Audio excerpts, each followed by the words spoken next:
네, 청주에 있는 한 고등학교에서 학생이 흉기를 휘둘러 교장 등 7명이 다쳤습니다. 네, 가해 학생은 특수교육 대상자였는데요. 가방에 흉기 4점을 챙겨서 등교했던 것으로 전해졌습니다.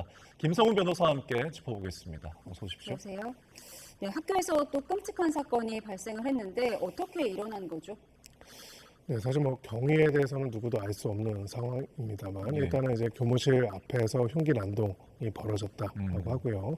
당시에 이제 그 흉기 난동을 제지하고자 했던 당시 교장 선생님과 또 교직원들이 큰 부상을 입은 그런 상황입니다.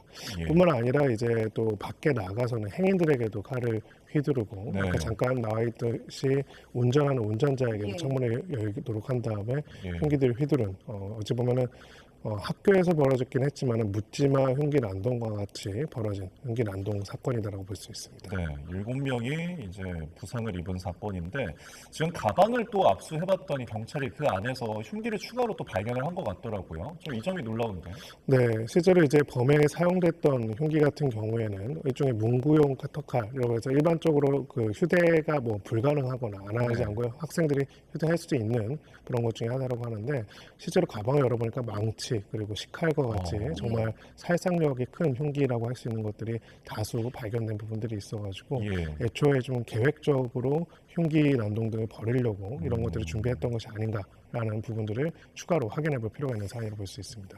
말씀하신 망치나 이제 커터칼 같은 거는 어떻게 사전에 예방할 수가 없었던 부분인가요?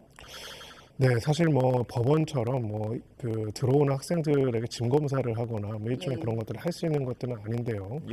그럼에도 불구하고 이제 이렇게 전혀 예상하지 못할 수 있는 사건들이 벌어지게 된다면은 향후에 매뉴얼로서 이런 문제점들을 어떻게 대비하고 또 최소한의 피해들이 더 커지지 않도록 할 수 있는 분들의 대처 방안들에 대해서는 선생님과 교직원들 차원에서도 좀 대비가 필요할 것으로 보입니다. 정말 끔찍한 일이지만 사실 미국 같은 경우에는 학교에서 총기 난사 사건들도 계속 벌어지면서 또 그 과정에서 그 한 명 한 명들이 미리 다 차단할 수는 없다고 하더라도 잠재적인 피해 대상이 되지 않도록 그럴 경우에 일종의 매뉴얼과 훈련 등을 진행하는 경우가 있는데요. 안전해야 할 학교에서 이제 그런 것까지 요청을 해야 하는가에 대한 고민은 있지만 그래도 이제 이런 형태의 폭력, 이런 형태의 난동에 있어가지고 피해가 발생하지 않도록 하는 구체적인 방법론과 대응 방안들을 만들어내는 것들이 이제는 필요하지 않나 이렇게 생각합니다. 네, 사전 예방과 방지에 대해서 좀 짚어주셨는데 언급하신 것처럼 이제 시민들도 다치는 상황이 발생을 했습니다. 가해 학생이 근처를 지나는 시민들에게 흉기를 휘둘렀는데 피해자의 녹취 듣고 이야기 나눠보겠습니다. 제 차를 뒤쪽 뒷자리에서 이렇게 툭툭 치는 거예요. 그래가지고 왜 치지? 그래서 제가 창문을 열었더니 갑자기 저를 멍하니 한 1, 2초 보더니 칼로 이렇게 저를 여기를 얼굴을 탁 찌르고 그 다음에 도망갔어요. 어떤 분은 그냥 주먹으로 구슬당한 여자분도 있으셨어요. 저쪽에서. 네, 피해자가 이제 부상을 입은 그 과정을 이야기를 했는데 블랙박스 당시 영상을 보면서 좀 이야기를 나눠보도록 하겠습니다. 영상 주시죠.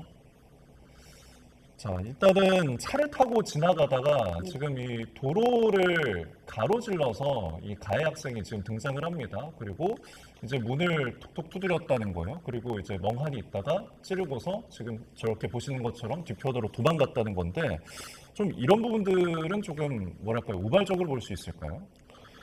네, 그래서 사실은 묻지마 흉기 난동과 좀 더 유사한 사안이 아닐까라는 생각이 듭니다. 그러니까 좀 불특정 다수를 대상으로 한 흉기 범행을 벌였다는 점에서 예를 들어서 학교의 학내 불만 때문에 그랬다라고 한다면은 기본적으로 보통 학교 안에서 난동을 벌이는 부분들이 있는데 지금은 일단은 그 길 가는 행위 심지어는 뭐 정차적인 차량까지도 했다는 점에서 어떤 부분으로 보나 지금 어떤 것도 정상적인 게 아니지만 정상적인 부분들은 없는 것 같으로 보이고요. 범행 동기를 뭐 사실은 조사를 한다고 해서 합리적으로 납득할 수 있는 동기라는 게 발견되지는 않겠지만은 당시 어떤 고의와 어떤 계획으로 흉기들을 지참하고 이런 행동들을 했는지는 살펴볼 필요가 있을 것 같습니다. 네, 지금 학교에 이어서 학교 주변 행인에게도 난동을 부리고 이어서 또 근처 유치원에도 가서 난동을 부렸다고요? 네, 그렇습니다. 만약에 이제 또 유치원 안으로 들어가서 흉기 난동을 했다면 정말 큰 피해가 발생할 수 있던 사안인데요.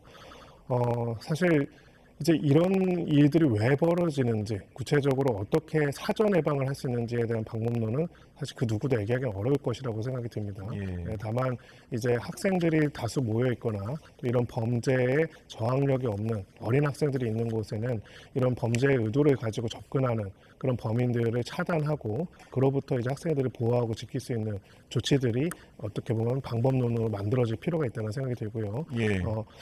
불행 중 지금 굉장히 끔찍한 불행이지만 다행히도 이제 유치원에 들어가서 실제로 범행들을 저지르지 못했다고는 하지만은 네. 이런 일들이 향후에 벌어질 수 있는 가능성을 대비해서 적정한 방어 조치들이 만들어질 필요는 있을 것 같습니다. 예. 이 가해 학생이 난동을 한 뒤에 근처 저수지로 뛰어들었다가 이제 붙잡혔다는 거예요. 그럼 이런 부분까지 조금 계획이 되어 있었을까요? 사실 그 저수지가 얼마나 그 범행 현장과 가까운지 이런 부분을 확인할 필요가 있을 걸로 네. 보이는데요. 결국은 이제 일종의 지금까지의 범죄를 저지르게 된 일종의 배경과 계획이 어떤 것이었는지 그리고 당시의 동선들을 확인해 볼 필요가 있을 것으로 보입니다.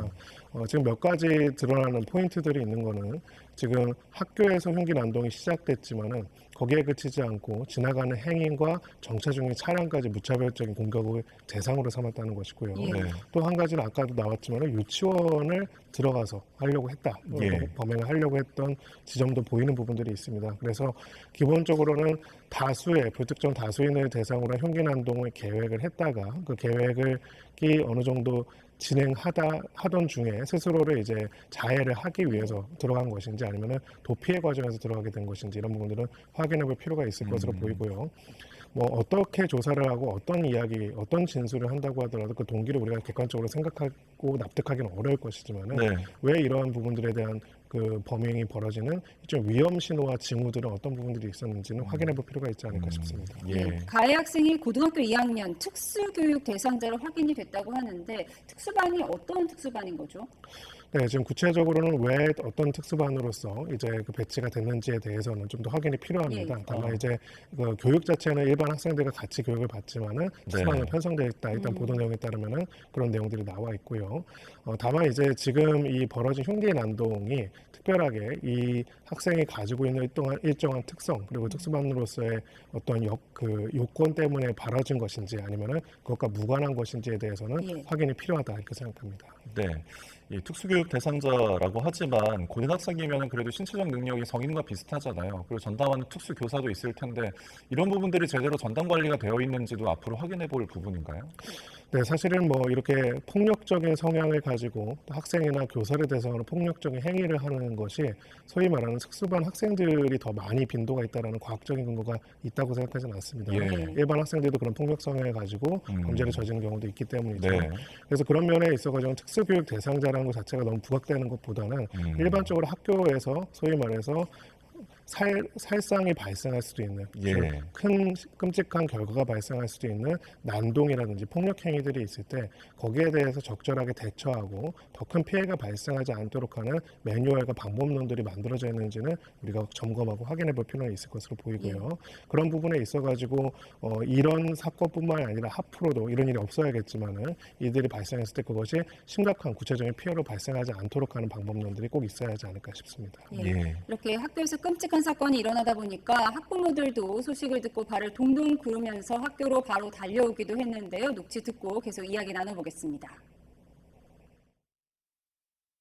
상담실 인근에 있었기 때문에 일반 학생들은 전혀 여기 관여되지 않고 문제가 없고. 내일 중간고사 어떻게 되나요? 일정대로 지금 진행을 할 겁니다. 지금 상황에서는 정상적 학사 일정 진행에는 문제가 없을 것 같다고 판단이 됩니다. 빠르게 우리 아이들이 현장에서 좀 분리 조치해야 된다고 판단하고 있습니다. 피해자는 또 교직원이기 때문에 그분들도 굉장히 지금 불안한 상황이 아닐까 생각합니다. 네, 이제 당국자들의 이야기를 듣고 왔는데 시험도 그대로 치고 수업도 정상으로 진행한다는 거예요. 이게 법적으로 어떤 문제가 없는 건가요? 네, 특별하게 이제 구체적으로 그 학사 일정 어느 정도를 할 것인지 학교장과 이제 교육 당국의 재량에 있기 때문에요. 기본적으로는 이 부분에 있어서 특정한 그 학사를 예정대로 진행하는 것 자체가 법령 위반이다 이렇게 단정할 수는 없을 것 같고 보이고요. 다만 지금 학부모들의 우려가 굉장히 큰 상황이고 특히나 이제 학생들이 지금 일단 상황으로 봤을 때는 교직원들이 다치고 학생들은 다치지 않은 것으로 보이지만은 네. 이 과정에서의 여러 가지 학생들이 가지고 있는 충격 등을 고려해가지고 학사 일정을 조정하는 것 또한 같이 학부모들과 학생들 의견들을 수렴하는 것들이 필요하지 않을까 싶습니다. 네. 예, 이 가해 학생이 특수교육 대상자라고 하는데 그렇다면 처벌 수위를 논할 때 조금 차이가 있을까요? 네, 소위 말해서 심신미약으로 감형이 될 가능성, 만약에 이제 그 범죄에 대해서 기소가 된다고 하더라도 최종적으로는 그럴 가능성이 좀 있다라고 생각을 하고요. 네. 다만 지금 특수교육 대상이라는 것만 나와 있지 구체적으로 어떠한 문제점, 어떠한 이제 소위 말해서 요소가 이 범죄에 개입했는지, 즉 이 학생이 가지고 있는 개인적인 원래 본인이 선택하지 않은 특성과 네. 이 범죄 사이에 어떤 관련성이 있는지에 대해서는 전혀 나타난 부분들이 없습니다. 뭐 관련성이 전혀 없을 가능성도 배제할 수가 없고요. 네. 그렇기 때문에 그런 점들을 고려했을 때는 최종적으로는 이 범행에 이르게 된 경위 그리고 이 범행을 저지른 배경과 그리고 그러한 과정들이 본인이 책임질 수 있는 영역인지 아니면 책임질 수 있는 영역을 감경할 만한 특별한 사유가 있는 어떤 문제점이 있었는지에 대한 네. 부분들이 종합적으로 고려될 것이다 이렇게 볼 수 있습니다. 네, 저희가 추가적으로 확인할 부분들이 좀 있는 것 같습니다. 일단 여기까지 이야기를 나눠봤고요. 지금까지 김성훈 변호사와 함께했습니다. 고맙습니다. 고맙습니다.